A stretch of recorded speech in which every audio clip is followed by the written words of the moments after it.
मुझे तो इन वृद्ध शिल्पकार की अवस्था देखकर इनकी ही चिंता हो रही है।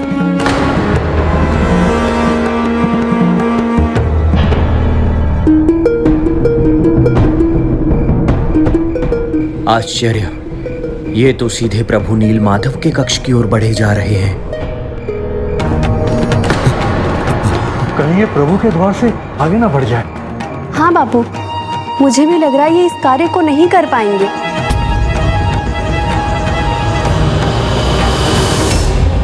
हरि बोल।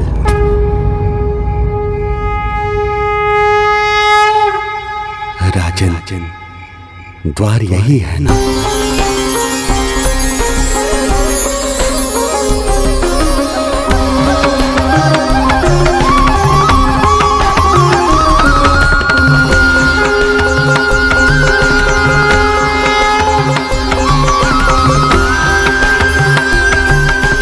प्रणाम प्रभु। क्या हम प्रभु के निकट आ चुके हैं राजन? अद्भुत, अवश्य।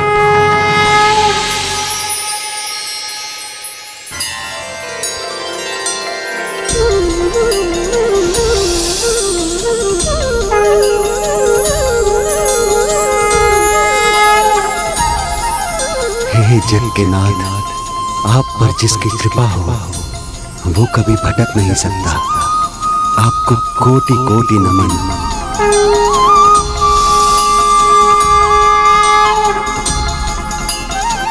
फिर अपनी सभी शंकाओं को दूर करने के लिए उनसे पूछना कि इन्हें कितनी मूर्तियां बनानी होंगी और वो मूर्तियां किनकी होंगी। क्या आपको ज्ञात है इस काष्ठ से किन की प्रतिमाओं की रचना होगी?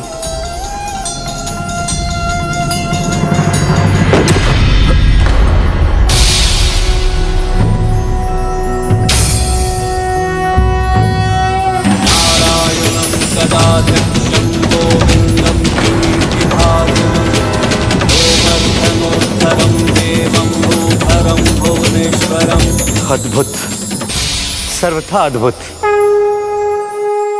अब तक जिस काष्ठ पर कोई भी शिल्पकार एक चिन्ह तक अंकित नहीं कर सका, उसी काष्ठ पर इन्होंने एक नख मात्र से प्रभु का तिलक अंकित कर दिया।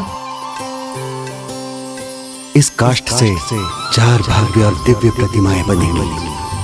प्रथम जगन्नाथ नील माधव श्री कृष्ण की, जिनका वर्ण नीले मेघ के समान श्याम होगा। दूसरी प्रतिमा होगी बलभद्र की, शंख या चंद्रमा के समान गौर वर्ण की। तीसरी प्रतिमा होगी बलभद्र जी और जगन्नाथ जी के बीच सुभद्रा जी की, चंदन के रंग के समान।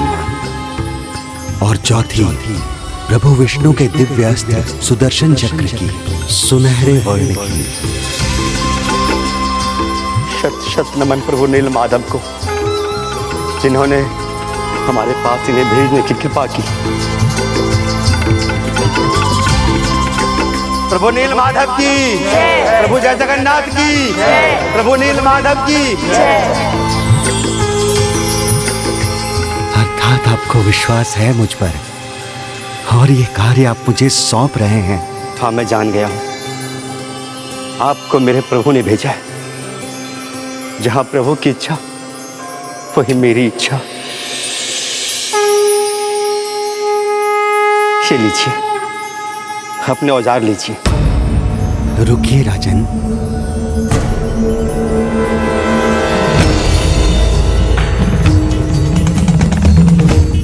आपने इन्हें स्वीकार करने से मना क्यों किया? मुझसे कोई क्या भूल हो गई? इस कार्य के लिए अपने औजार लेने से पहले मेरे कुछ नियम बताना चाहता हूं राजन। मुझे आशा है उसे स्वीकार करने में आपको कोई आपत्ति नहीं होगी राजन। आपने मेरा विश्वास जगाने के लिए मेरे द्वारा परखा जाना स्वीकार किया, तो मैं अपना विश्वास जताने के लिए आपके नियम को अवश्य स्वीकार करूंगा। मेरा प्रथम नियम है, अगले 21 दिन जब तक मैं प्रभु की प्रतिमाओं का निर्माण करूंगा, मैं इस कक्ष में अकेला रहूंगा। दूसरा नियम, अगले 21 दिन ना ही कोई मुझे पुकारेगा और ना ही कोई मेरे कार्य में हस्तक्षेप करेगा। कक्ष के द्वार सदा बंद रहेंगे। हे महान शिल्पकार, मुझे आपके सभी नियम स्वीकार हैं। तो कार्य आरंभ करने में मैं कोई विलंब नहीं करना चाहता हूँ। अवश्य, किंतु हमें अपना परिचय देकर हमें कृतार्थ करें, जिससे भविष्य में सभी भक्तों को ज्ञात हो सके कि पुरी के जगन्नाथ मंदिर में प्रभु मूर्त रचने वाले कौन महान शिल्पकार थे। प्रभु के मंदिर में हमारा एक ही परिचय है, हम सब उसके भक्त हैं और यही संसार को भी ज्ञात होना चाहिए। अब द्वार बंद करने का समय हो गया है, किंतु उससे पहले मैं आप सभी को अपना नियम स्मरण कराना चाहता हूँ। यदि किसी ने भी 21 दिन की अवधि के पहले इस द्वार को खोला, मेरे कार्य में किसी भी प्रकार की बाधा डाली, तो मैं उसी क्षण यहाँ से प्रस्थान कर जाऊंगा और फिर प्रभु की प्रतिमा जितनी भी रची हो वही उनका स्वरूप होगा जो यहाँ स्थापित होगा, क्योंकि मेरे सिवाय इस संसार में कोई भी इस प्रतिमा को नहीं रच पाएगा, मेरा अधूरा कार्य पूर्ण नहीं कर सकेगा।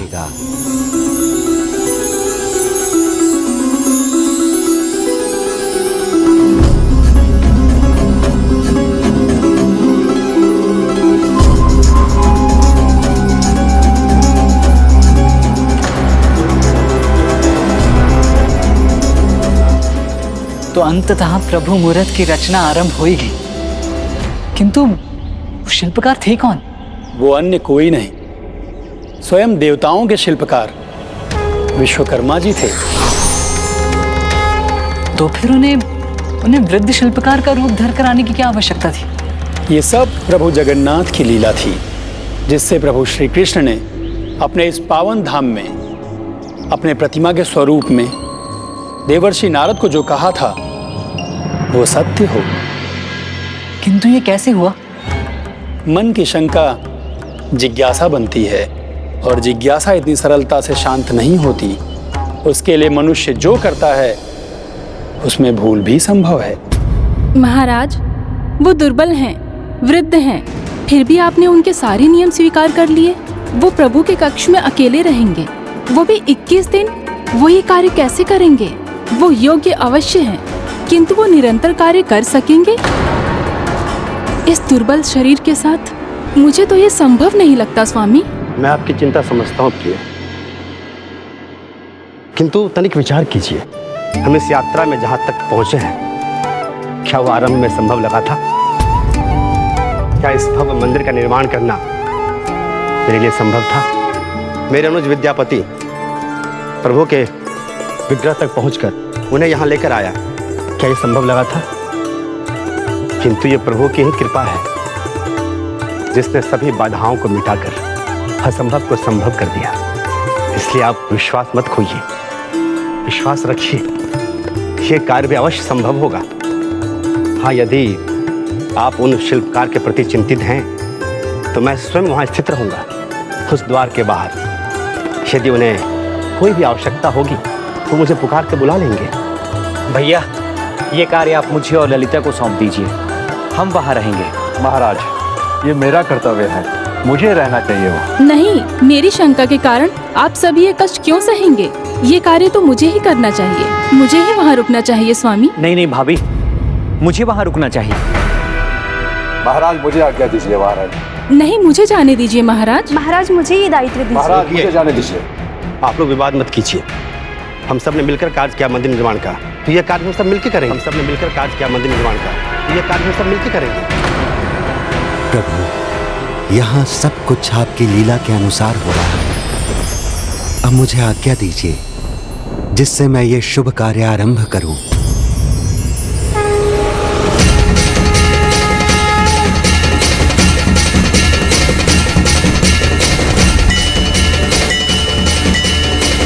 ओम श्री हरि नारायण, ओम श्री हरि नारायण।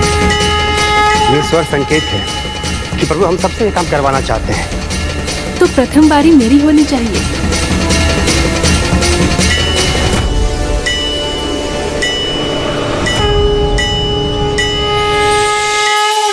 प्रभु की प्रतिमा गढ़ने का कार्य आरंभ हो चुका है। प्रभु प्रभु जगन्नाथ जी की जय। प्रभु जगन्नाथ जी की जय। प्रभु जगन्नाथ जी की जय।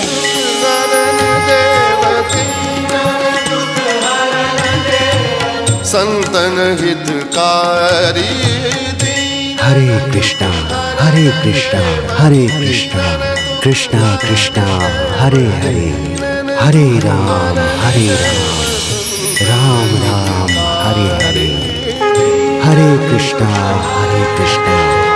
कृष्णा कृष्णा हरे हरे हरे राम राम राम हरे हरे अजामिल गीत व्याज इनमें कहो कौन साध अजामिल हरे कृष्णा कृष्णा कृष्णा हरे हरे हरे राम राम राम हरे हरे हरे कृष्णा कृष्णा कृष्णा हरे हरे हरे राम राम राम हरे हरे।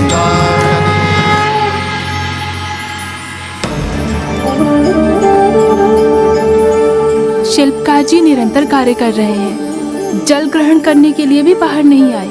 आप चिंता मत कीजिए भाभी, प्रभु जगन्नाथ जी की कृपा से वे कुशल होंगे।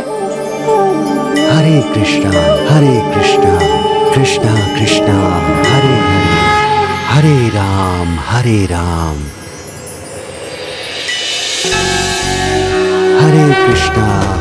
कृष्णा कृष्णा कृष्णा हरे हरे हरे राम राम राम हरे हरे।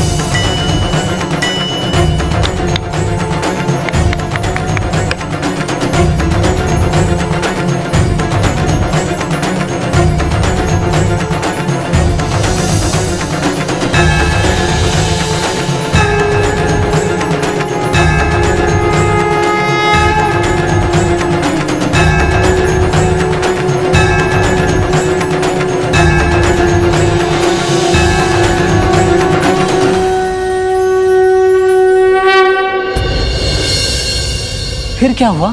ऐसा ही कुछ दिन और चलता रहा। जब अन्य सभी ये जानने के लिए उत्सुक थे कि प्रभु प्रतिमाओं का स्वरूप कैसा होगा, तब देवी गुंडीचा की चिंता कुछ और ही थी।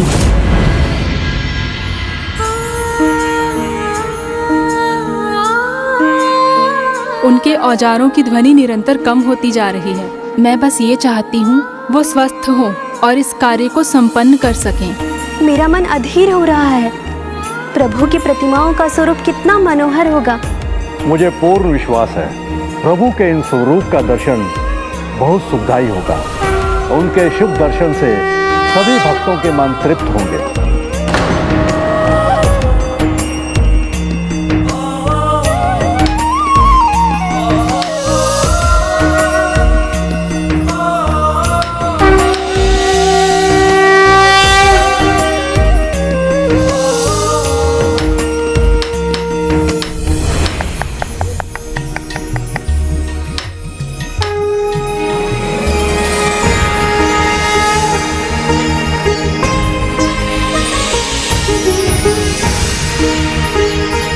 प्रभु, आपकी कृपा से आपकी प्रतिमा ने वही आकार और स्वरूप लेना प्रारंभ कर दिया है जिसकी भविष्यवाणी आपने देवर्षि नारद जी के सामने की थी। भविष्य में उचित समय आने पर कलयुग में हम तीनों के ये स्वरूप जगत के कल्याण हेतु उत्कल प्रदेश के पूरी धाम में स्थापित होंगे।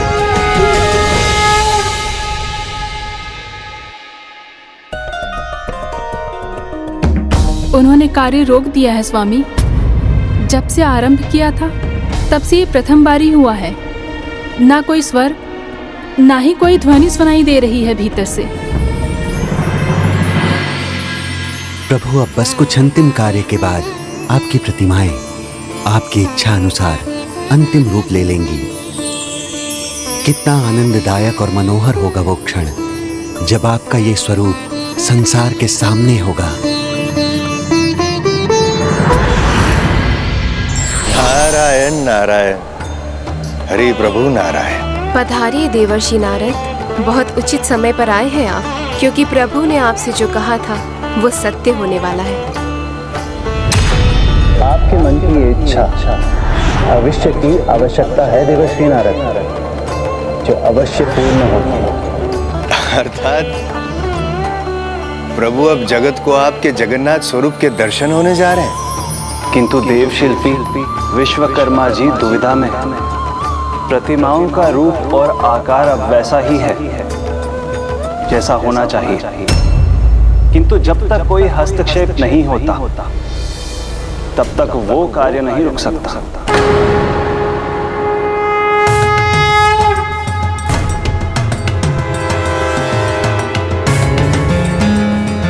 प्रभु मेरी सहायता कीजिए। यदि शीघ्र मेरा नियम भंग नहीं हुआ, किसी ने द्वार नहीं खोला, तो मुझे कार्य करते रहना होगा और मुझे हाथ पांव के साथ आपकी प्रतिमाएं रचनी होंगी। जो उचित नहीं होगा। उचित कहा था ना मैंने स्वामी। अब ना कोई स्वर ना ही कोई ध्वनि सुनाई दे रही है, जबकि उन्होंने कहा था कि वो निरंतर 21 दिन तक कार्य करते रहेंगे। कहीं उन्हें कुछ हो तो नहीं गया स्वामी? लगता है प्रभु ने मेरी पुकार सुन ली। मुझे उनकी चिंता हो रही है स्वामी। इससे पहले कि विलंब हो जाए, उन्हें कुछ हो जाए, हमें भीतर जाकर देखना चाहिए।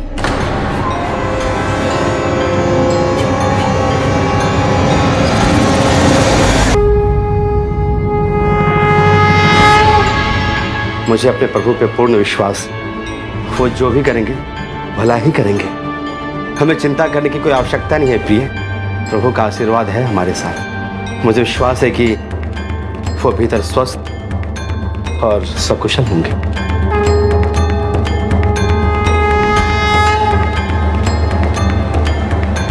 अर्थात मुझे अभी और कार्य करते रहना होगा। प्रभु शीघ्र कुछ कीजिए।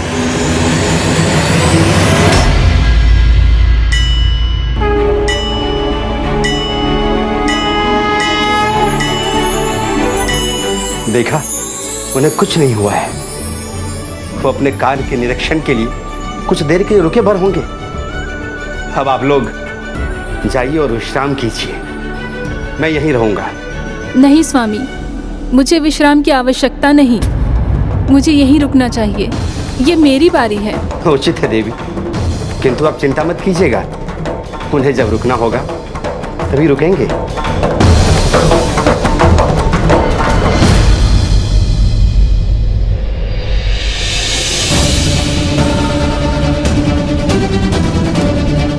प्रभु अब मुझे शीघ्र रुकने का उपाय सोचना होगा, अन्यथा आप जैसी प्रतिमाएं चाहते हैं वैसी नहीं होंगी।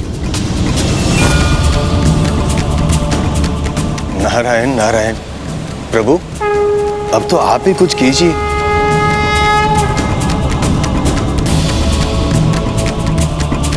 मैं बार बार कह रही हूँ, किंतु मेरी चिंता पर कोई ध्यान ही नहीं दे रहा। शिल्पकार जी के कार्य की ध्वनि निरंतर कम होती जा रही है।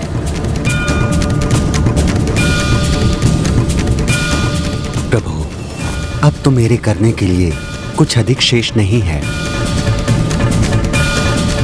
प्रभु मेरी सहायता कीजिए, कार्य रोकने का कोई उपाय कीजिए। नारायण नारायण। प्रभु अब तो आप कुछ करेंगे ना?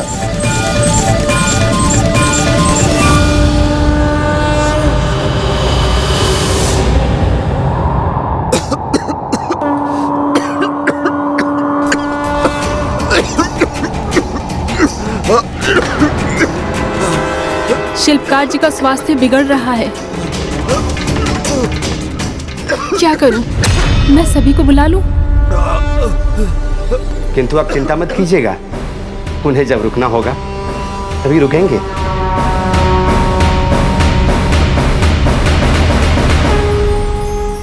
प्रभु अब बस अंतिम 3 चिन्ह अंकित करने हैं।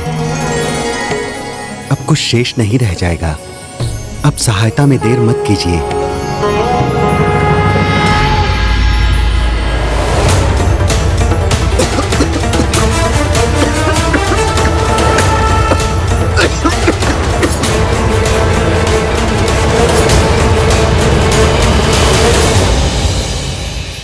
संपन्न हुआ प्रभु, मेरा कार्य संपन्न हुआ।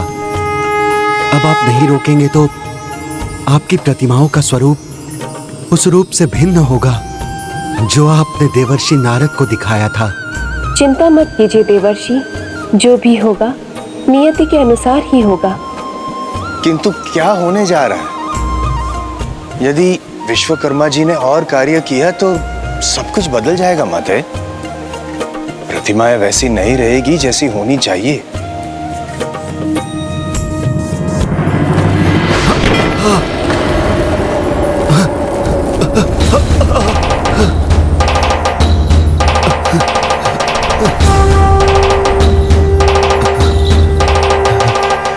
मैं समझ गया प्रभु, ये आपकी ही लीला है।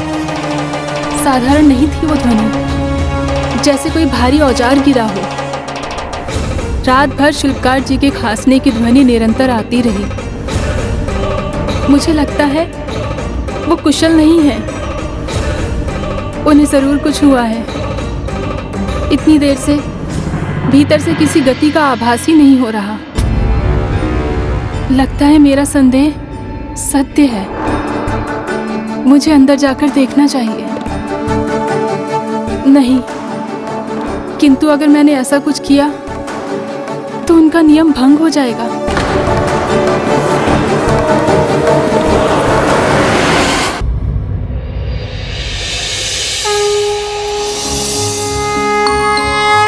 प्रभु, अब जब तक मुझे कोई रोकता नहीं, मुझे कार्य करते ही रहना होगा। प्रभु कृपया बताइए ना, ये क्या हो रहा है?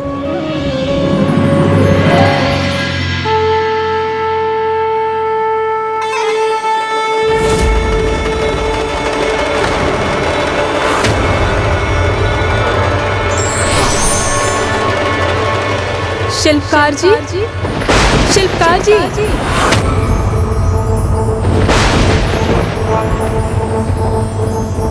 शिल्पकार जी, शिल्पकार जी, कहाँ चले गए शिल्पकार जी? जब तक मैं प्रभु की प्रतिमाओं का निर्माण करूंगा, मेरे कार्य में किसी भी प्रकार की बाधा डाली तो मैं उसी क्षण यहाँ से प्रस्थान कर जाऊंगा। हे प्रभु, ये मैंने क्या कर दिया?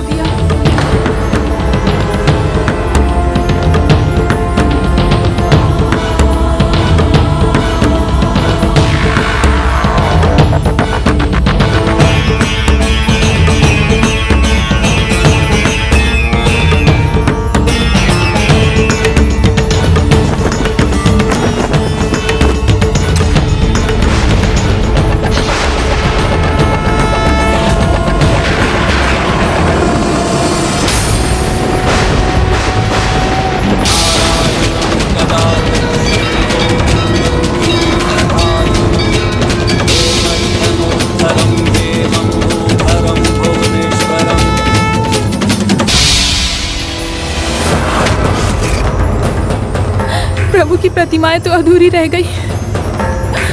हे प्रभु, मुझसे बहुत बड़ी भूल हो गई, बहुत बड़ी भूल हो गई। स्वामी, स्वामी, स्वामी, क्या हुआ यहाँ? द्वार क्यों खुला है? शिल्पकार जी कहाँ हैं? जब मैंने द्वार खोला तो भीतर कोई भी नहीं था स्वामी।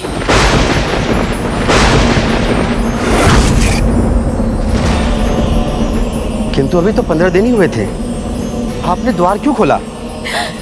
उनके खांसने की आवाज आ रही थी स्वामी अंदर से, और उनके हथौड़े के गिरने की भयंकर ध्वनि भी सुनाई दी। लेकिन फिर भीतर से कोई आवाज ही नहीं आई। मुझे लगा कहीं उन्हें कुछ हो तो नहीं गया। मैं स्वयं को रोक नहीं पाई स्वामी। मैंने जो कुछ भी किया वो अच्छे के लिए किया, किंतु मुझसे बहुत बड़ा अनर्थ हो गया। मुझे क्षमा कर दीजिए। मेरे कारण प्रभु की प्रतिमाएं अधूरी रह गई।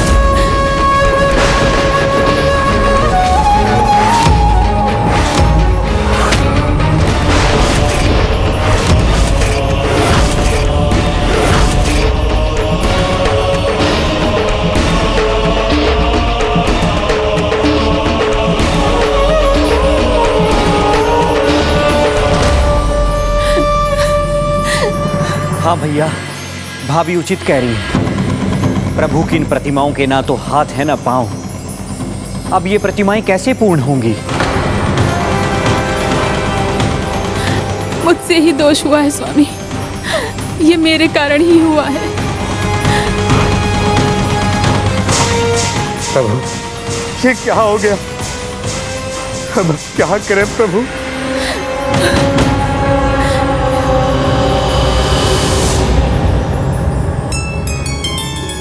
तुम्हें योग्य शिल्पकार मिलेगा जो मेरी प्रतिमा का निर्माण करेगा।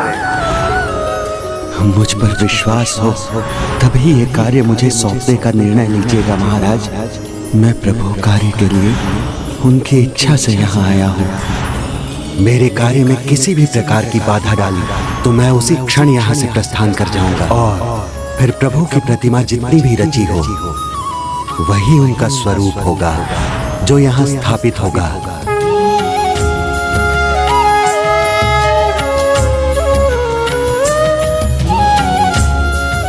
भैया, इन प्रतिमाओं के अधूरा रह जाने पर भी आप मुस्कुरा रहे हैं? हाँ विद्यापति, मैं मुस्कुरा रहा हूँ क्योंकि प्रभु की प्रतिमा अधूरी नहीं है। मेरे प्रभु जगन्नाथ जी की प्रतिमा पूर्ण रूप स्वरूप में है। हे प्रभु, आपकी लीला आप ही जाने। प्रभु क्षमा, किंतु अब तो मुझसे भी रहा नहीं जा रहा। मुझे भी आपकी जगन्नाथ प्रतिमा के स्वरूप के दर्शन करने जाना है प्रभु, यदि आपकी आज्ञा हो तो। अवश्य देवर्षि। वैसे भी अब विश्वकर्मा जी अपना कार्य कर चुके हैं, तो आपको भी तो अपना कर्तव्य निभाना है। राजा इंद्रद्युम्न को प्रतिमाओं की स्थापना की विधि बतानी होगी। नारायण नारायण।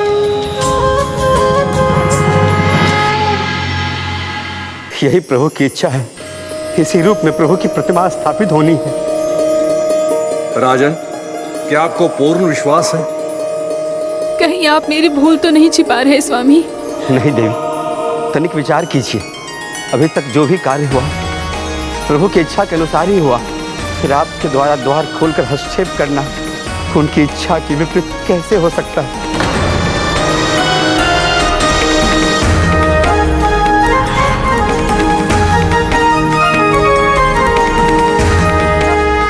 हाँ, ये तो सत्य है। जिस कुंड से प्रभु की प्रतिमाएं बननी थी वो भी तब हिला जब प्रभु की इच्छा हुई। यदि वो ना चाहते तो कक्ष का द्वार ही नहीं खुलता। शिल्पकार जिन इनके हाथ पांव नहीं गढ़े, फिर भी इनकी प्रतिमाएं कितनी पूर्ण और दिव्य लगती।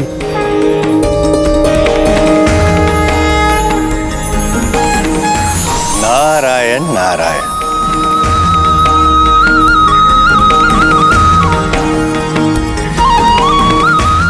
कल्याण, आपने उचित कहा राजन।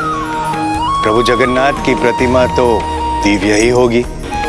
यही है उनका पूर्ण स्वरूप और उनके जगन्नाथपुरी मंदिर में इसी प्रतिमा की स्थापना होनी है।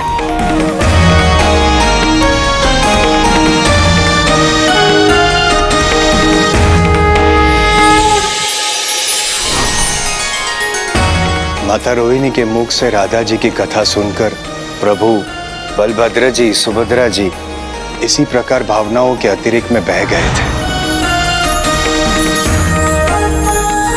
उसी दिन प्रभु ने मुझे कहा था, कलयुग में हम तीनों के ये स्वरूप जगत के कल्याण हेतु उत्कल प्रदेश के पूरी धाम में स्थापित होंगे। हे देवर्षि नारद, इन प्रतिमाओं की स्थापना यही होनी है। ये शुभ और महान कार्य आप स्वयं संपन्न कीजिए। नारायण नारायण। प्रभु के इस साधारण भक्त को प्रभु के दर्शन हुए, बस यही मात्र पर्याप्त है। इस महान और दिव्य कार्य के योग्य मैं नहीं। हे देवर्षि, फिर प्रभु जगन्नाथ जी की स्थापना यहाँ कौन करेगा?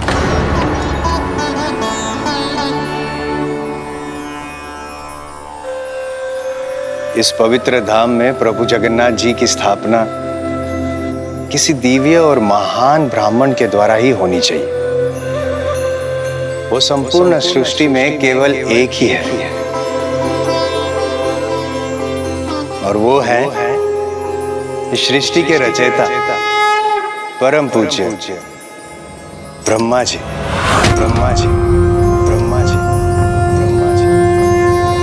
सर्वे भवन्तु सुखिनः, सर्वे सन्तु निरामया, सर्वे भद्राणि पश्यन्तु मा कश्चित् दुःखभाग् भवेत्।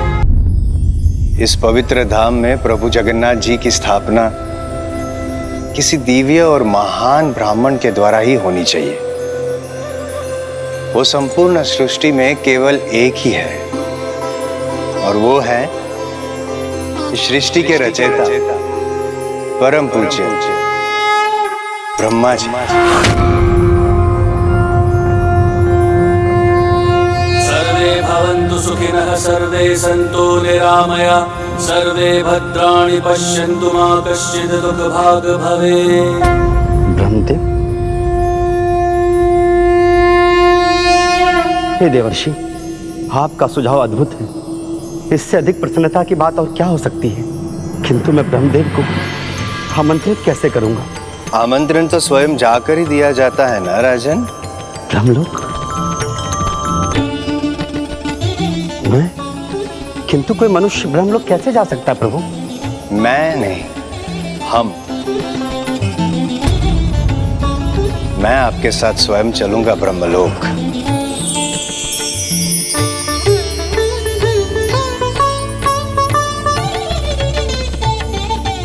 इसी कार्य के लिए तो प्रभु जगन्नाथ जी ने मुझे आपके पास भेजा है राजन। किंतु इससे पहले आपको विचार कर लेना होगा कि आप मेरे साथ आना चाहते हैं या नहीं।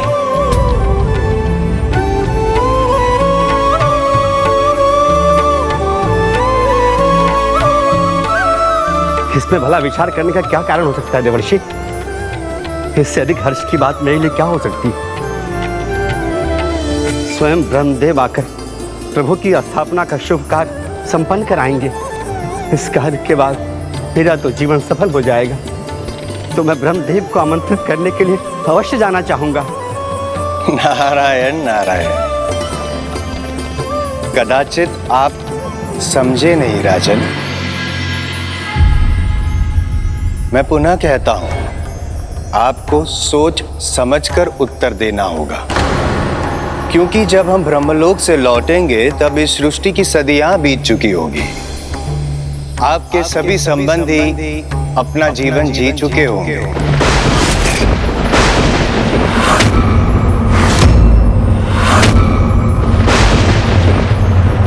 राजन, यदि आप अभी मेरे साथ ब्रह्मलोक आते हैं तो कदाचित आप अंतिम बार अपने संबंधियों से मिलाप कर रहे हैं।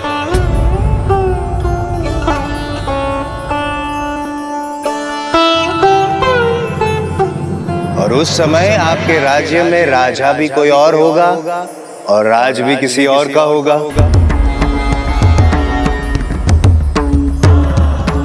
और आपके भ्राता, उनकी तो अनेकों पीढ़ियां जा चुकी होगी।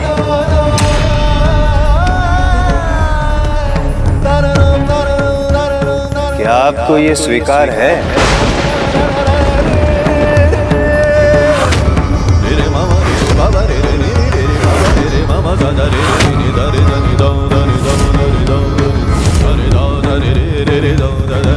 अपने परिवार को, अपनी इस पृथ्वी को, सबका बलिदान करके ब्रह्मलोक में जाना,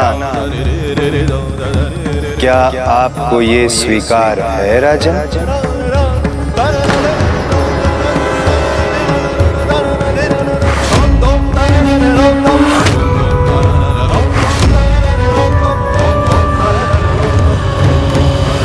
अर्थात ये फिर महाराज इंद्रद्युम्न की एक और परीक्षा थी। आपने जो कहा वो उचित था। पुरी में जगन्नाथ मंदिर का निर्माण, वहाँ प्रभु की स्थापना वास्तव में एक भागीरथी कार्य था।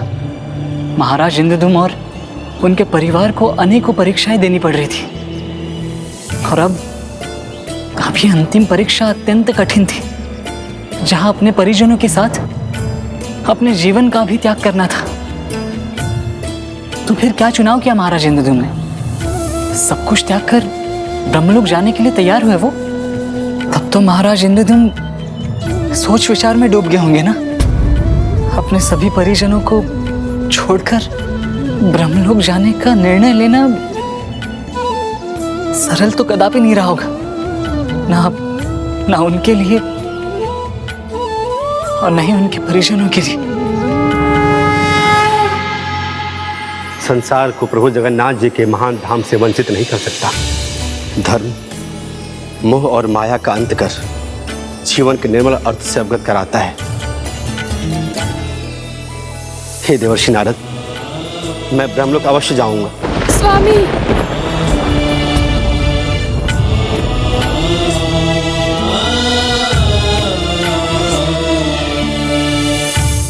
लक्ष्य की प्राप्ति ही जीवन की सबसे कठोर परीक्षा का मीठा फल होती है देवी। आपके सहयोग के बिना मैं इस मंदिर निर्माण के लक्ष्य को कभी प्राप्त नहीं कर सकता, किंतु आपको भी इस महान कार्य में लक्ष्य की प्राप्ति के लिए कठोर परीक्षा देनी होगी देवी, मुझसे विलग होने की परीक्षा।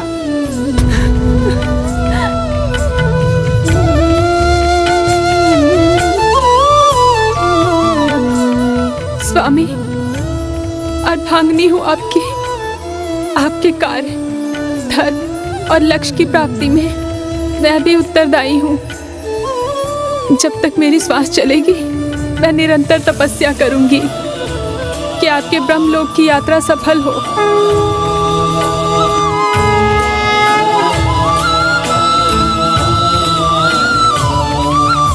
भैया, आप हमारी चिंता मत कीजिए। मैं और ललिता भाभी का ध्यान रखेंगे। हम अपना शेष जीवन भाभी की सेवा और आपकी कार्य की पूर्ति की कामना में बिताएंगे। मैं भी प्रतिदिन आपके नाम से प्रभु नील माधव को भोग चढ़ाऊंगा और प्रभु से प्रार्थना करूंगा कि आपको आशीर्वाद दें और आप अपने जीवन का ध्येय प्राप्त कर सकें। नारायण नारायण, अद्भुत। आप सभी प्रभु कार्य के लिए कितना महान त्याग करने जा रहे हैं। हे प्रभु, जब परिवार का समर्थन प्राप्त हो तो कोई भी लक्ष्य बड़ा नहीं रहता, और अब मेरे परिवार का साथ पाकर मेरा उत्साह और मेरा साहस और बढ़ गया है। हे देवर्षि नारद, मेरा मार्गदर्शन कीजिए, मुझे बताइए कि मुझे और क्या करना है। यहाँ से प्रस्थान करने से पूर्व आपको प्रभु की प्रतिमा पूर्ण करनी होगी।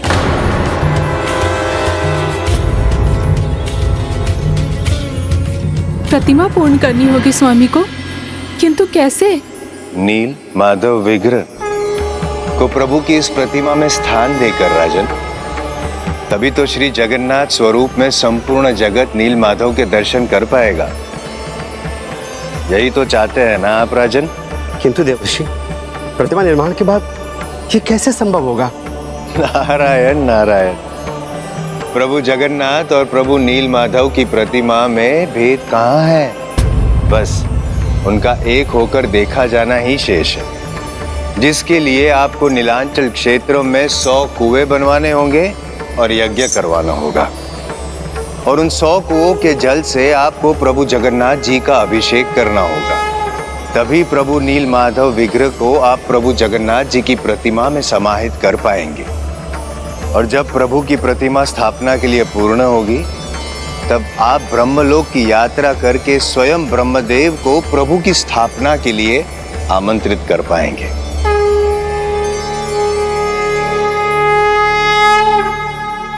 सौ कूप, 100 यज्ञ। वहां अन्य सभी ये सुनकर ऐसे ही स्तब्ध हो गए थे, किंतु महाराज इंद्रद्युम्न नहीं। उन्हें न तो कूप खुदवाने में कोई कठिनाई दिखाई दी और न ही 100 यज्ञ करवाने में। उनके लिए तो ये सब बस एक भागीरथी कार्य का एक भाग था, जो मंदिर निर्माण के रूप में स्वयं भगवान ने उन्हें सौंपा था। इसलिए देवर्षि नारद का निर्देश पाकर महाराज इंद्रद्युम्न ने इन दोनों ही कार्यों का आरंभ कर दिया।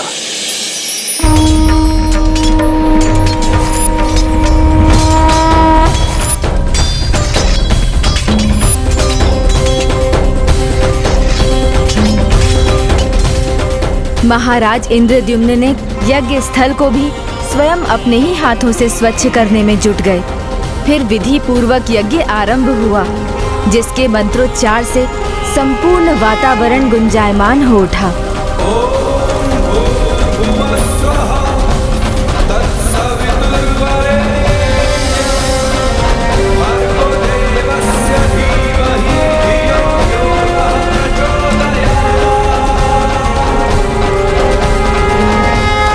और अंत में पूर्णाहुति के साथ यज्ञ संपन्न हुआ। इस प्रकार देवर्षि द्वारा दिए गए सभी निर्देशों का उन्होंने पालन किया। कुछ ही माह में एक दुर्गम कार्य को बड़ी सुगमता से संपन्न किया उन्होंने। नीलांचल क्षेत्र में वो 100 कूप भी बनवा चुके थे और 100 यज्ञ भी संपन्न कर चुके थे। और फिर महाराज ने स्वयं उन 100 कूपों पर जाकर प्रभु जगन्नाथ के अभिषेक हेतु वहां का जल एकत्र किया। साधारण वस्त्रों को धारण कर सरल भक्ति के भाव से वो और उनका संपूर्ण परिवार प्रत्येक कूप पर गया और वहां का जल एकत्र किया। इस प्रकार वो 100 कूपों का जल लेकर आए। इतना कठिन परिश्रम करने में उन्हें थकान का भी अनुभव होने लगा, किंतु महाराज इंद्रद्युम्न रुके नहीं, प्रभु का नाम लेकर आगे बढ़ते रहे। और जब वो स्वयं ये कार्य करने में असमर्थता का अनुभव करने लगे तो देवी गुंडीचा और विद्यापति ने उनका साथ दिया।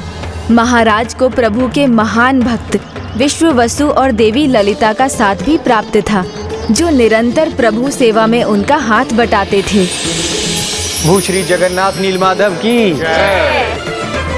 प्रभु श्री जगन्नाथ की जय। प्रभु जगन्नाथ जी की जय। प्रभु जगन्नाथ जी की जय। प्रभु श्री जगन्नाथ की जय। प्रभु नीलमाधव की जय। प्रभु नीलमाधव की जय।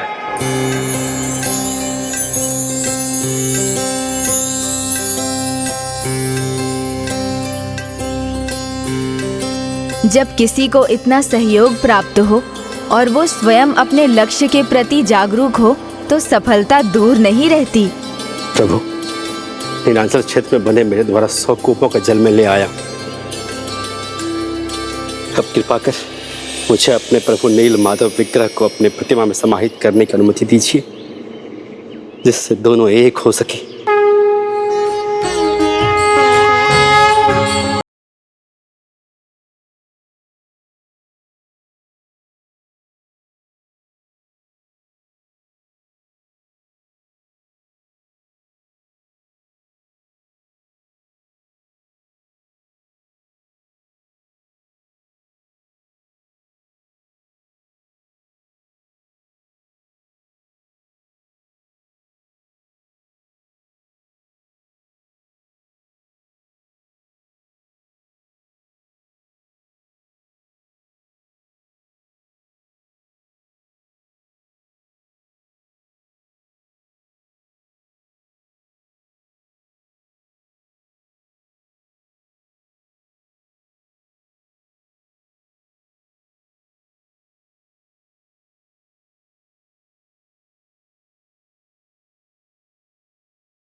शान्ताकारं भुजगशयनं पद्मनाभं सुरेशं विश्वाकारं गगनसदृशं मेघवर्णं शुभांगं लक्ष्मीकान्तं कमलनयनं योगिहृदध्यानगम्यं वन्दे विष्णुं भवभयहरं सर्वलोकैकनाथम्।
प्रभु जगन्नाथ जी की प्रभु जगन्नाथ जी की प्रभु जगन्नाथ जी की प्रभु श्री जगन्नाथ जी की प्रभु श्री जगन्नाथ जी की। नारायणं गदाध्यक्षं गोविन्दं कीर्तिभासं गोवर्धनोद्धरं ओम श्री नारायण हरि।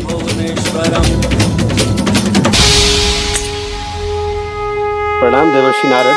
कल्याण।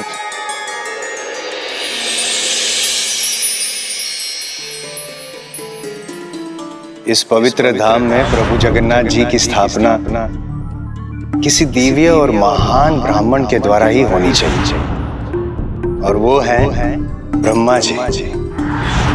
यदि आप अभी मेरे साथ ब्रह्मलोक आते हैं तो कदाचित आप अंतिम बार अपने संबंधियों से मिलाप कर रहे हैं। स्वामी अब अपने कर्तव्य पथ पर आगे जाएंगे, अर्थात उनसे विदा लेने का कठिन समय आ गया। राजन, प्रभु प्रतिमा पूर्ण हुई।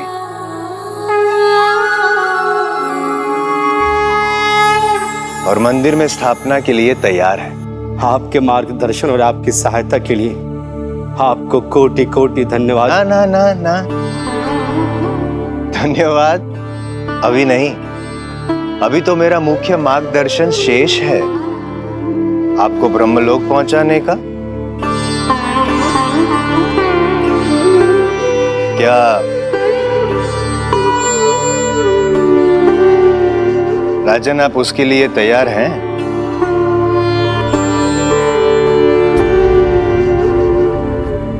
ये पल आप सभी के लिए कठिन है, क्योंकि आप सभी अंतिम बार एक दूसरे से मिल रहे हैं।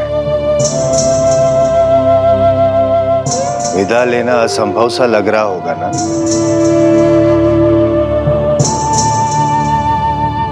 जो एक दूसरे के हृदय में बसते हैं वो कभी विदा नहीं कहते देवर्षि।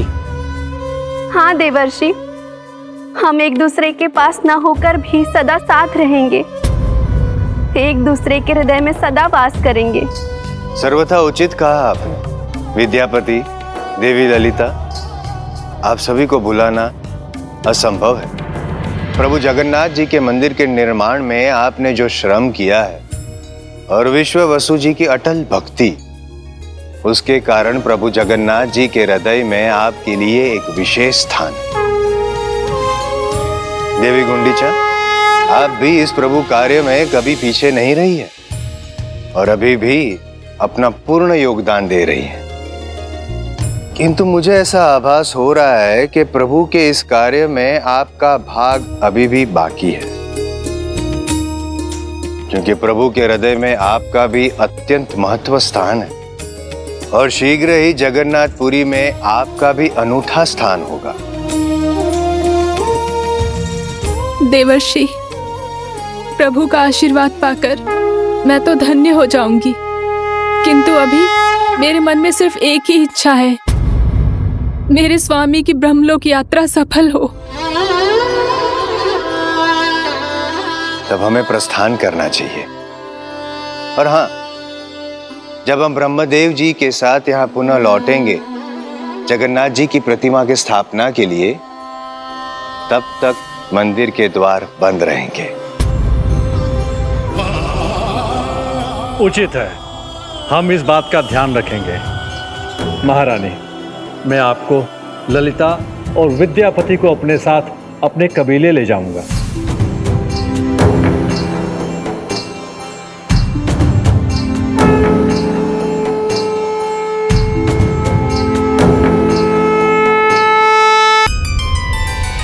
प्रणाम प्रभु, मुझे आशीष दीजिए, मैं यात्रा सफल कर सकूं।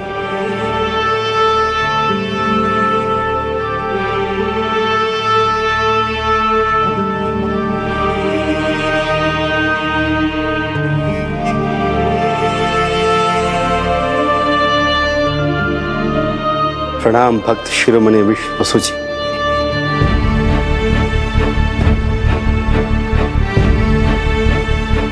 जीवन भर मेरा साथ देकर तुमने मेरा भाई होने का धर्म भली भांति निभाया। भैया, मैंने तो वही किया जो एक भाई होने के नाते आपके प्रति और एक भक्त होने के नाते प्रभु के प्रति मेरा कर्तव्य था।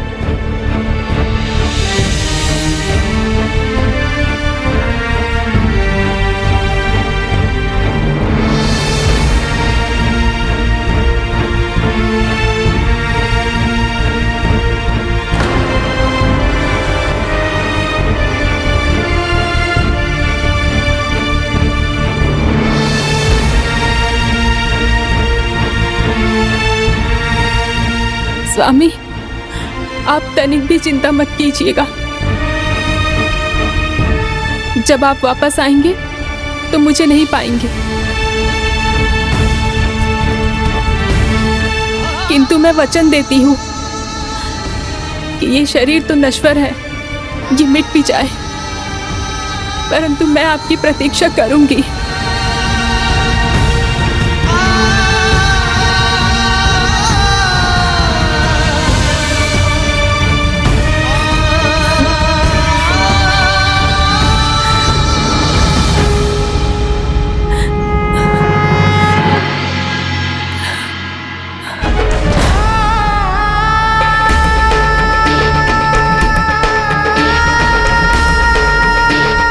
चलिए देवर्षि।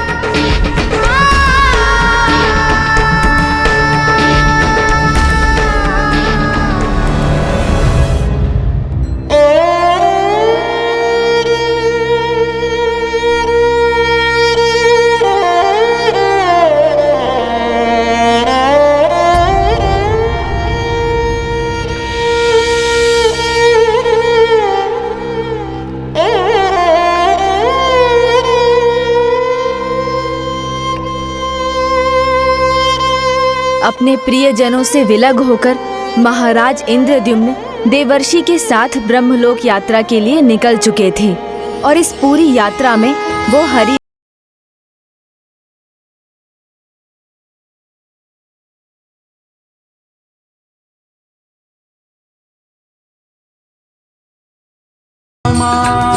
हरे रामा राम दूसरी ओर थी महारानी गुंडीचा, जिनके बारे में देवर्षि नारद ने ही कहा था कि इस कार्य में उनका भाग अभी समाप्त नहीं हुआ था।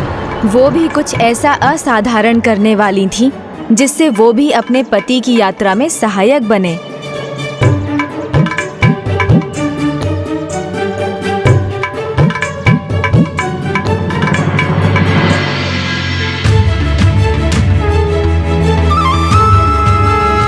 अद्भुत। इस स्थान पर इस शिला को देखकर मुझे दिव्य आभास हो रहा है।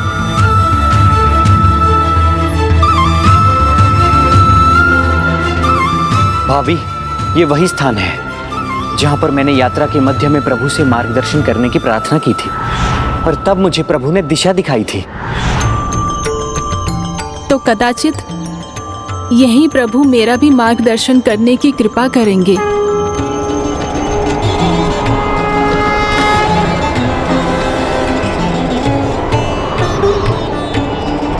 जब तक मेरी श्वास चलेगी मैं निरंतर तपस्या करूंगी कि आपकी ब्रह्मलोक की यात्रा सफल हो।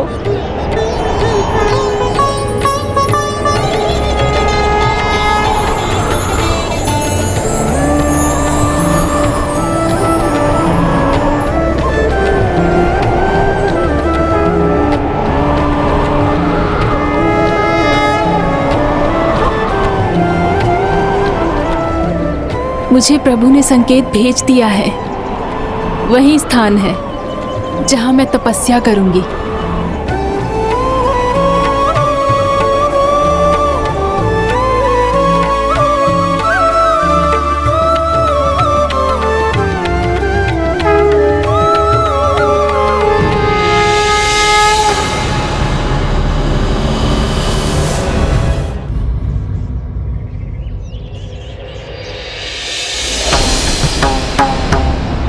भाभी, आप यहाँ क्यों आ गए?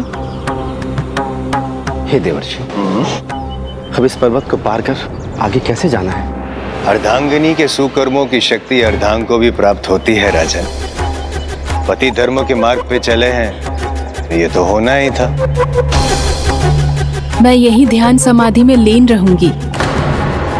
भाभी, ये आप क्या कह रही हैं? आप यहाँ रहेंगी? नहीं भाभी माँ, आप हमारे साथ कबीले चलिए।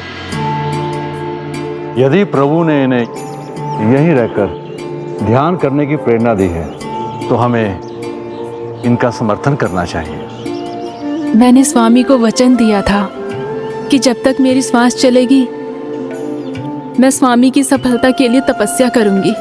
उचित है भाभी, यदि आपकी यही इच्छा है तो फिर हम भी यहीं रहकर अपना कर्तव्य निभाएंगे। हाँ भाभी माँ, हम यहीं रहकर आपकी देखभाल करेंगे और हमारे बाद हमारे वंशज भी यही करेंगे। नहीं भाभी, आप हमें रोक नहीं सकते। हमने भैया को वचन दिया है। हम सदा आपके साथ रहेंगे, आपका ध्यान रखेंगे। भाभी माँ, आप अपना वचन निभा रही हैं तो हमें भी अपना वचन निभाने का अधिकार दीजिए। नहीं देवर जी, मैं धरती माँ के आंचल में बैठकर ही समाधि लूंगी।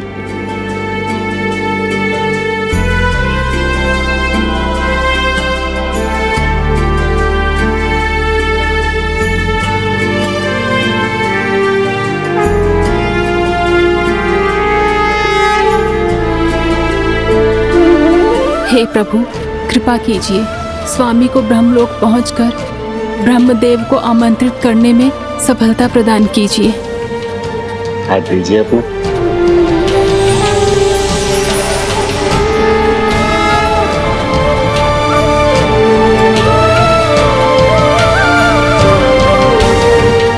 सत्य कहा था आपने देवर्षि। अर्धांगिनी होने के नाते पति के धर्म कर्म में आधा पुण्य पत्नी को भी प्राप्त होता है। उसी प्रकार पत्नी जब पूजा पाठ करती है, तप करती है, तो उसका पति कहीं भी क्यों ना हो, पत्नी का पुण्य भी उसे प्राप्त होता है।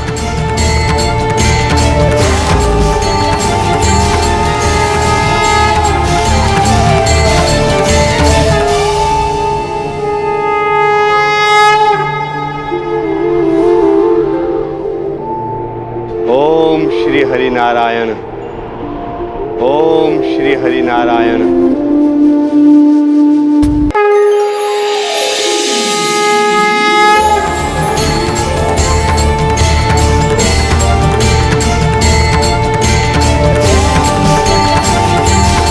ओम श्री हरि नारायण। ओम श्री हरि नारायण। राजा इंद्रद्युम्न और उनकी पत्नी गुंडीचा के लिए तो जैसे समय रुक सा गया था। सृष्टि के नियमानुसार वो वृद्धावस्था को प्राप्त नहीं हुए थे। तो जब महाराज ब्रह्मलोक यात्रा पर थे तब महारानी ध्यान समाधि में लीन थी और ललिता और विद्यापति महारानी गुंडीचा का ध्यान रखने में सदैव व्यस्त थे।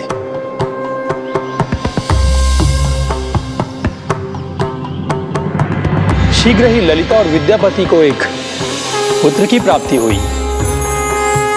महारानी गुंडीचा और महाराज इंद्रद्युम्न को इस बात का आभास भले ही नहीं था, किंतु उनके निकट सब कुछ बदल रहा था और ऐसा कुछ दिन और माह नहीं अपितु दशकों तक चलता रहा।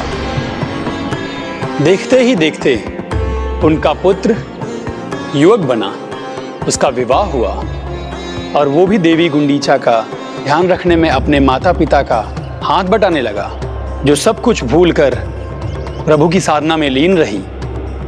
और महाराज इंद्रद्युम्न को अभी ब्रह्मलोक पहुंचने में समय था, किंतु कुछ वर्षों बाद जब विद्यापति और ललिता की मृत्यु का समय निकट था तो उसने अपने सारे कर्तव्य अपने पुत्र और पुत्रवधू को सौंप दिए। हमारा समय अब निकट है पुत्र, अब तुम्हें ही भाभी माँ की देखभाल करनी है और तुम्हारे बाद ये कर्तव्य तुम्हारी संतान करेगी। ये पीढ़ी दर पीढ़ी चलता रहना चाहिए जब तक हमारे ज्येष्ठ महाराज इंद्रद्युम्न ब्रह्मलोक से इस धरती पर वापस नहीं आ जाते हैं। हम आपको वचन देते हैं पिताजी। माँ। और उनके इसी वचन के अनुसार उनकी आने वाली सभी पीढ़ियां देवी गुंडीचा का ध्यान रखती रहीं।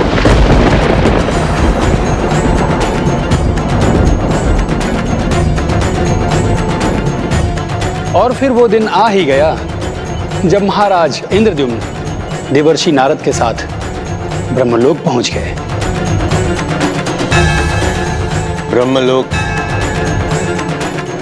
ब्रह्मलोक तक आ चुके हैं हम राजन।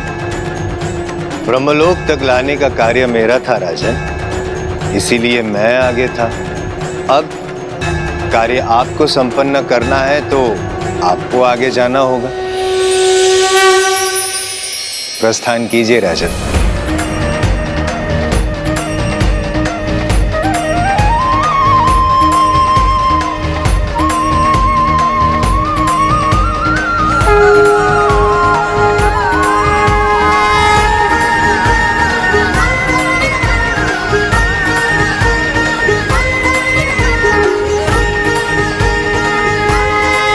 प्रभु ब्रह्मदेव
प्रणाम ब्रह्मदेव।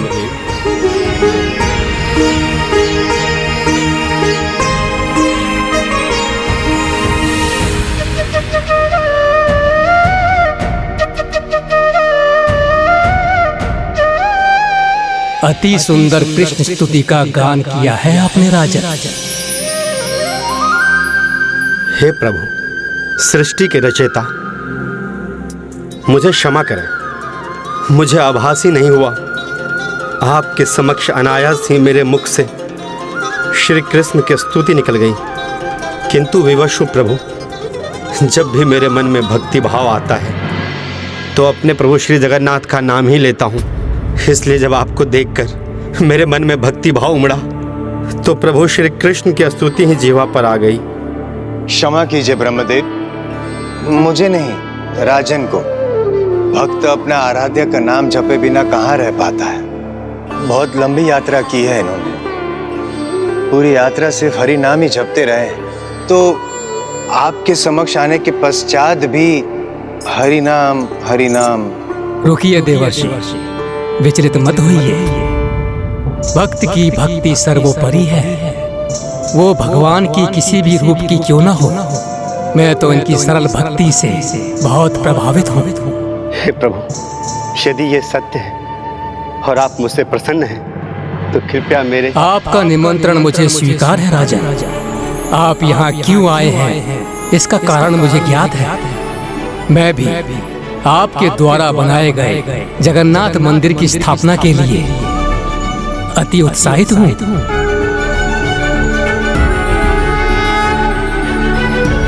इस प्रकार प्रभु ब्रह्मदेव जी ने महाराज इंद्रद्युम्न की सरल भक्ति से प्रभावित होकर उनका निमंत्रण स्वीकार किया। तब तो उनके लौटते ही प्रभु की प्रतिमा की स्थापना मंदिर में होगी। नहीं, कार्य इतना सरल अभी भी नहीं था, क्योंकि जैसा देवर्षि नारद ने कहा था, उनके ब्रह्मलोक से लौटने पर सब कुछ बदल चुका था और अब ये क्षेत्र राजा गालू माधव के अधीन था। इतने वर्षों के बीतने के कारण प्रभु जगन्नाथ जी का मंदिर रेत के अंबार में दब गया था, किंतु उस समय के राजा गालू माधव का ध्यान इस पर गया। लगता है यहाँ रेत के नीचे एक मंदिर दबा हुआ है। जितने श्रमिक मिले उतने लेकर आओ और मंदिर को रेत से बाहर निकलवाने के लिए सभी से यहाँ श्रम करवाओ। मेरे नाम से ये महान धर्म कार्य शीघ्र होना चाहिए। राजन, मुझे आशा है कि आपको भी ये ज्ञात होगा, आप जब जगन्नाथपुरी वापस लौटेंगे तो वहाँ सब कुछ बदल चुका होगा। आपके सभी परिजन, सहयोगी, जिन्हें आप अपने जीवन में जानते थे, वो सब मृत्यु पर्यंत मृत्यु लोक को छोड़कर जा चुके होंगे। आपके राज्य पर भी किसी और राजा का शासन होगा। मंदिर की देखरेख भी किसी और के हाथ में होगी।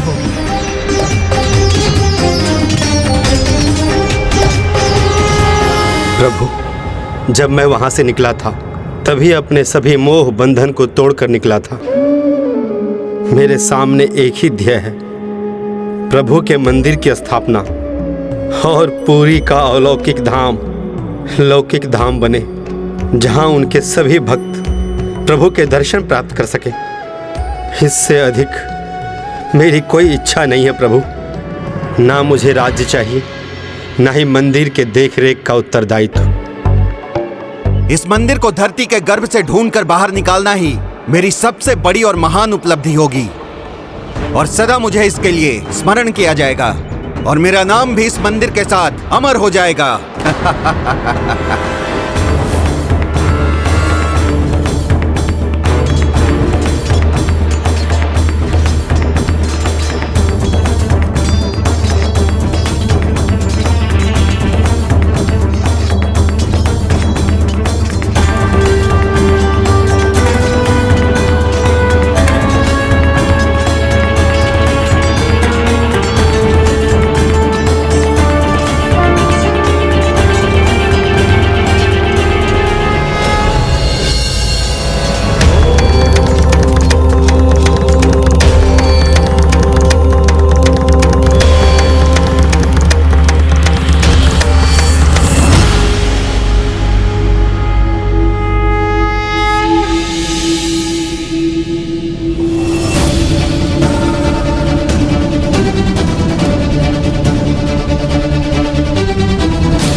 हे पुरी के दिव्य पावन स्थल, मैं आपको नमन करता हूँ। हे पुरी के दिव्य पावन स्थल, मैं आपको नमन करता हूँ।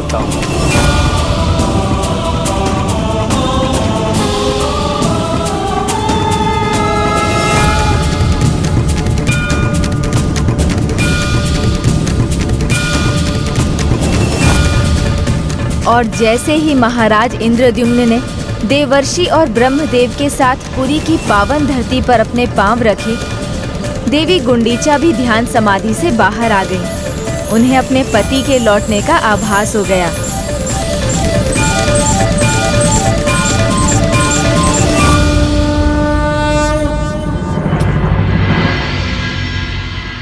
पुत्र, तुम अवश्य विद्यापति और ललिता के पुत्र होगे। नहीं माता, वो तो हमारे परम पूर्वज थे। पृथ्वी से उनको प्रस्थान किए सदियों बीत चुके हैं।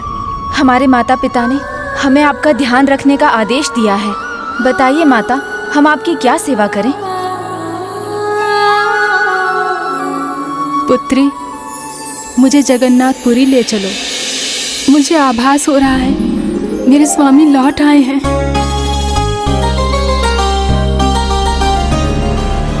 तो यहाँ किसी का भी प्रवेश निषेध है।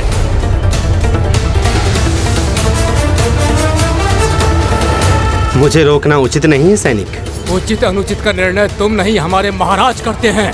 महाराज का आदेश है, यहाँ किसी भी बाहरी के प्रवेश की अनुमति नहीं है। कौन है तुम्हारे महाराज?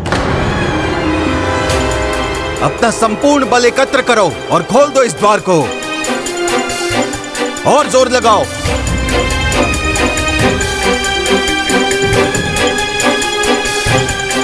लगाओ और बलपूर्वक। अरे खोलो। मुझे अपने महाराज के पास जाने दो। मुझे उनसे बात करनी है। तुम्हें बात करनी है तो क्या, उन्हें तो नहीं करनी? मैं तुम्हारे महाराज की सहायता कर सकता हूँ। मुझे ज्ञात है कि इस मंदिर का कपाट कैसे खुलेंगे। प्रभु की कृपा से इस मंदिर का निर्माण मेरे द्वारा ही हुआ है, इसलिए मुझे आगे जाने दो। कौन है ये जो इस मंदिर के निर्माण का श्रेय ले रहा है?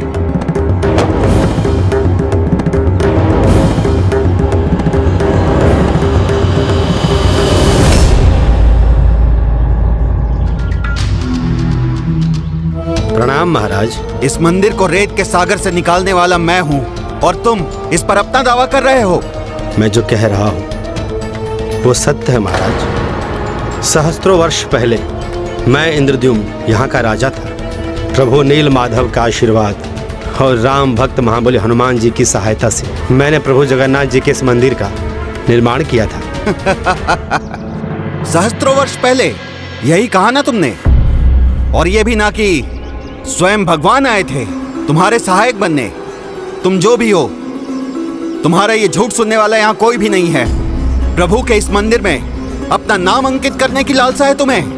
मैं कोई अबोध बालक नहीं हूँ जो तुम्हारी इन झूठी कथाओं से प्रभावित हो जाऊंगा। तुम्हारे लिए यही अच्छा होगा, तुम जहाँ से आए हो वहीं पे लौट जाओ। अन्यथा मेरी ये तलवार झूठ बोलने वालों पर तनिक भी दया नहीं करती। जाओ।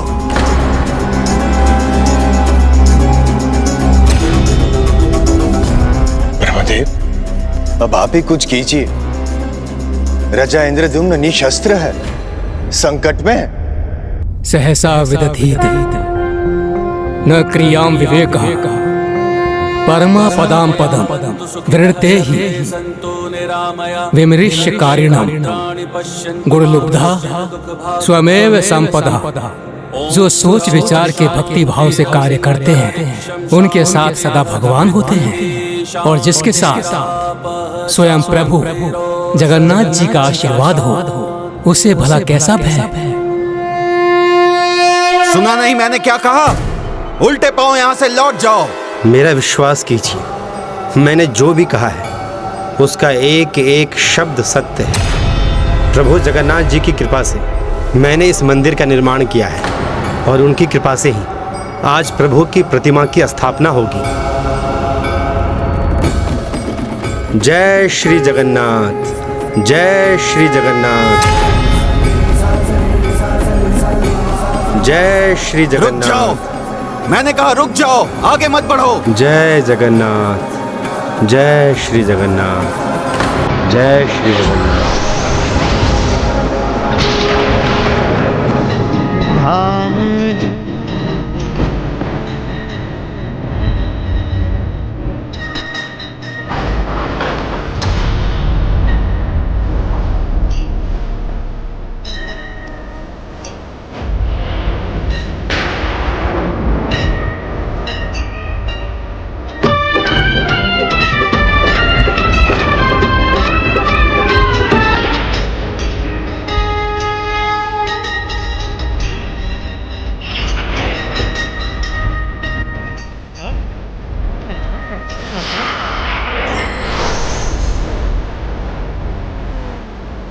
ये कैसी विचित्र शक्ति थी जिसने मेरा वार रोक दिया?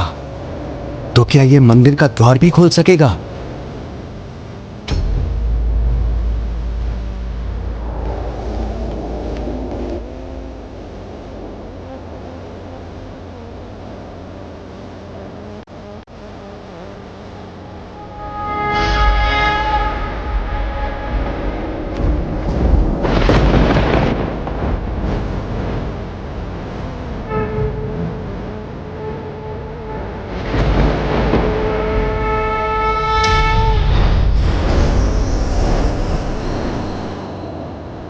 विश्वास नहीं होता, इसके एक स्पर्श मात्र से ये द्वार खुल गया।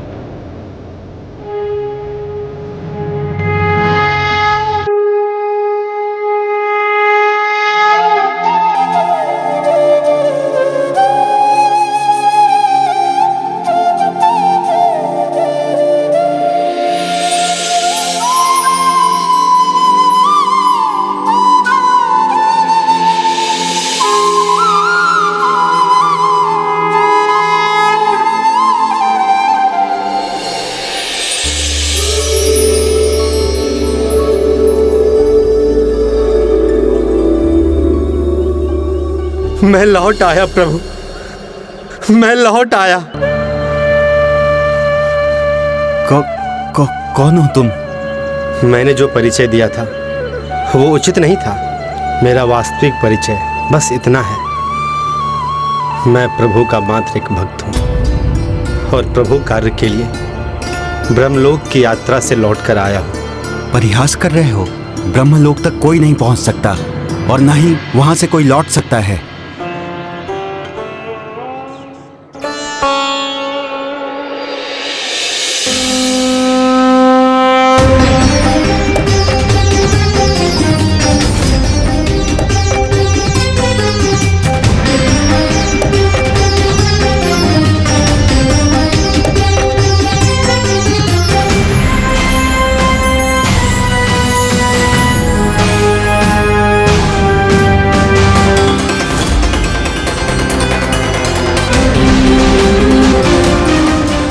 भूल हो गई, मैंने आप पर अविश्वास किया। मैं तो एक साधारण राजा हूँ। इतने गूढ़ रहस्यों को जानना मेरे लिए कहाँ संभव है। मुझे क्षमा कर दीजिए। प्रभु के मंदिर में क्षमा प्रभु से मांगनी चाहिए। उनका आशीर्वाद रहेगा तो आपके सभी दोष दूर हो जाएंगे।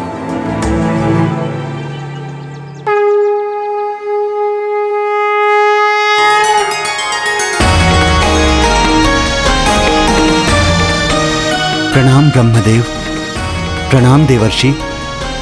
मेरे अहोभाग्य, आपके दर्शन प्राप्त करने का अवसर मिला। मनुष्य का एक पुण्य कर्म भी उसके अनेक दोषों से क्षमा दिलवा देता है। नहीं प्रभु, मैंने तो पाप किया है। प्रभु के इन महान भक्त को उनके मंदिर में आने से रोकने का पाप। किंतु आपने उनके मंदिर को रेत के सागर से बाहर निकलवाने का कार्य किया था ना राजन। इसलिए मैं आपको आशीर्वाद देता हूं कि कालांतर तक, जब तक प्रभु जगन्नाथ जी का मंदिर इस पृथ्वी पर स्थित रहेगा, तुम और तुम्हारे बाद आने वाले यहाँ के सभी राजा भगवान पर सच्ची श्रद्धा रखने के कारण मंदिर के धर्म कर्म से लाभान्वित होंगे और प्रभु जगन्नाथ का आशीर्वाद उन पर सदा बना रहेगा।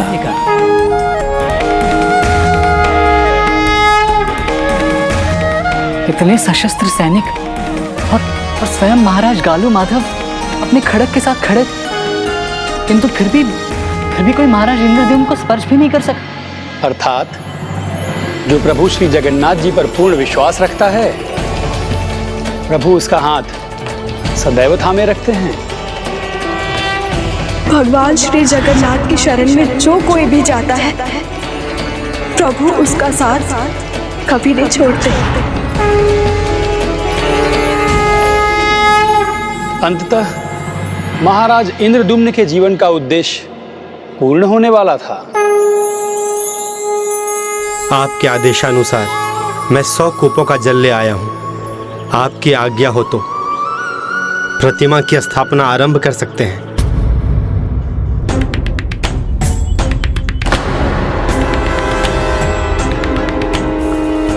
प्रभु, आपका शांत होना मुझे चिंतित कर रहा है।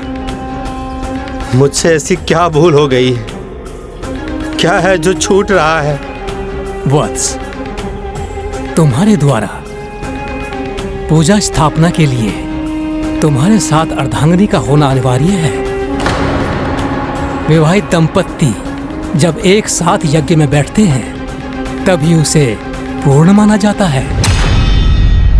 जब तक मेरी श्वास चलेगी मैं निरंतर तपस्या करूंगी कि आपके ब्रह्मलोक की यात्रा सफल हो। प्रभु, पृथ्वी के सहस्त्रों वर्ष पहले मेरा यहाँ से प्रस्थान हुआ था। तब मेरी अर्धांगिनी के साथ क्या हुआ मुझे कुछ भी ज्ञात नहीं। इस सृष्टि का नियम तो आपने ही निर्धारित किया है। जिसका जन्म होता है उसकी मृत्यु भी होती है, तो अब वो जीवित कहाँ होगी? किंतु इतना अवश्य उसने मुझसे कहा था वो मेरी प्रतीक्षा करेगी। मैंने जो वचन दिया था उसे पूर्ण भी किया है स्वामी। मैं तो तब से ही आपकी प्रतीक्षा में हूँ।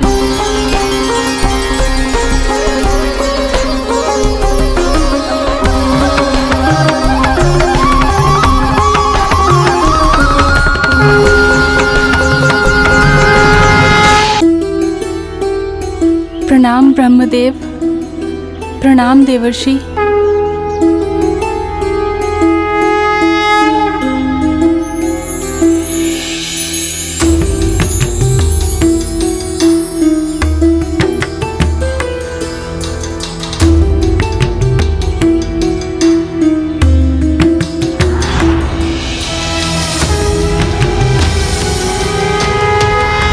अर्थात इस अवधि तक आप समाधि स्थित प्रिय? हाँ स्वामी, देवर जी और ललिता के वंशजों ने मेरी देखरेख की।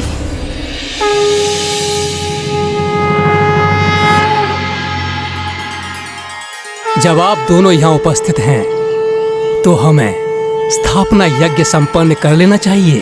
प्रभु, यज्ञ का आरंभ प्राण प्रतिष्ठा से करने वाले हैं। वो तो आप पहले ही कर चुके हैं। प्रभु नील माधव के विग्रह का प्रभु की प्रतिमा में समा जाना ही उनकी प्राण प्रतिष्ठा थी। अब तो बस अभिषेक और स्थापना यज्ञ शेष है। रम्यम सुशोभनम दिव्यम सर्वे सौख्यंकर शुभम आसनम च मया दत्तम गृहाण परमेश्वरः। अब आप अभिषेक आरंभ कीजिए।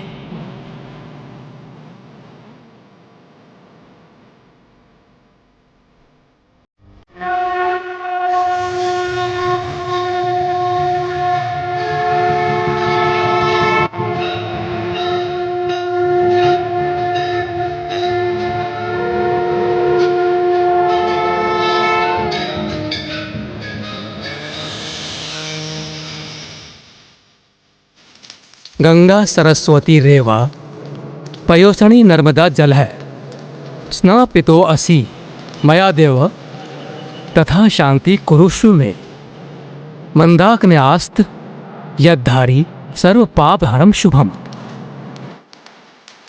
तदिधम कल्पितम देव स्नानार्थम प्रतिगृहताम्।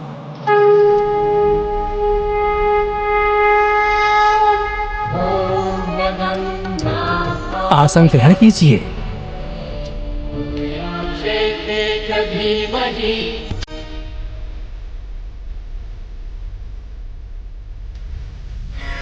ॐ भूर्भुवः स्वः तत्सवितुर्वरेण्यं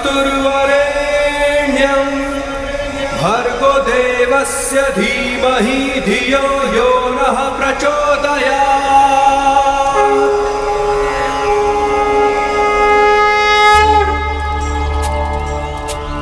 ॐ द्यौः शान्तिरन्तरिक्ष शान्ति पृथिवी शान्तिरापः शान्तिरोषधय शान्ति शान्ति वनस्पतय शान्ति विश्वेदेव शान्ति ब्रह्म शान्ति सर्वं शान्ति शान्तिरेव शान्ति साम शान्तिरेधि ॐ शान्ति शान्ति शान्ति।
इस शुभ घटना से तो प्रत्येक लोक आनंदित होगा, क्योंकि अब अंततः पुरी का अलौकिक धाम लौकिक हो गया है। प्रभु प्रतिमाओं की स्थापना को इंगित करने के लिए मैं प्रभु ध्वज को मंदिर के ऊपर फहराऊंगा।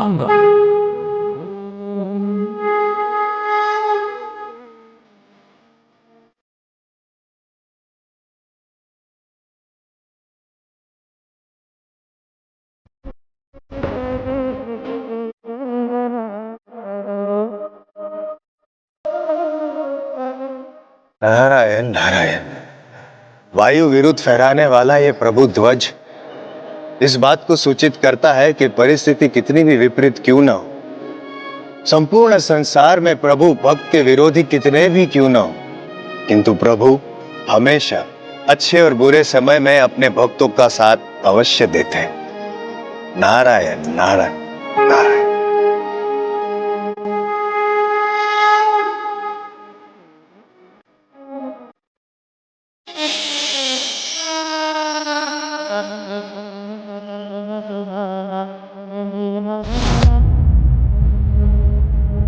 जब सब मेरे विपरीत था, पिताजी छोड़ गए, माँ छोड़ गई, भैया प्रस्थान कर गए, मेरी अर्धांगिनी भी मुझसे विलग हुई, तब भी प्रभु जगन्नाथ सदा मेरे साथ ही रहे, मेरा मार्गदर्शन करते रहे। आओ आओ, मैं तुम्हारी प्रतीक्षा कर रहा हूं। मैं अपने धाम में तुम्हारी प्रतीक्षा करूंगा।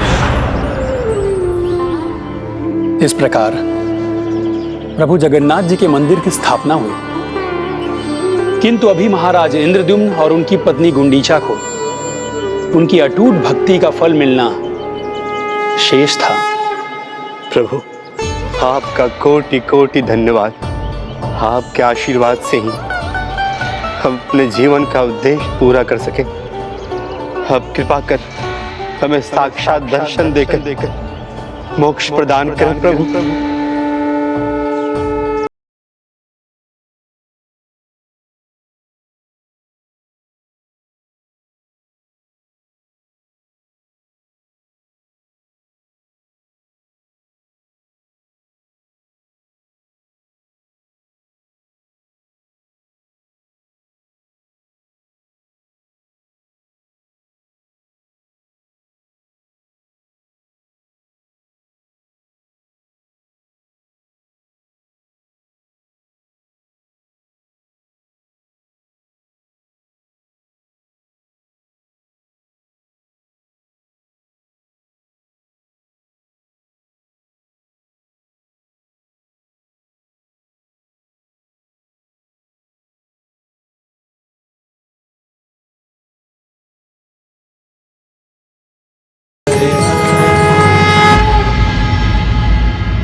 व्यक्ति यदि दृढ़ संकल्प और पूर्णता के साथ कार्य करता है तो सफलता अवश्य मिलती है।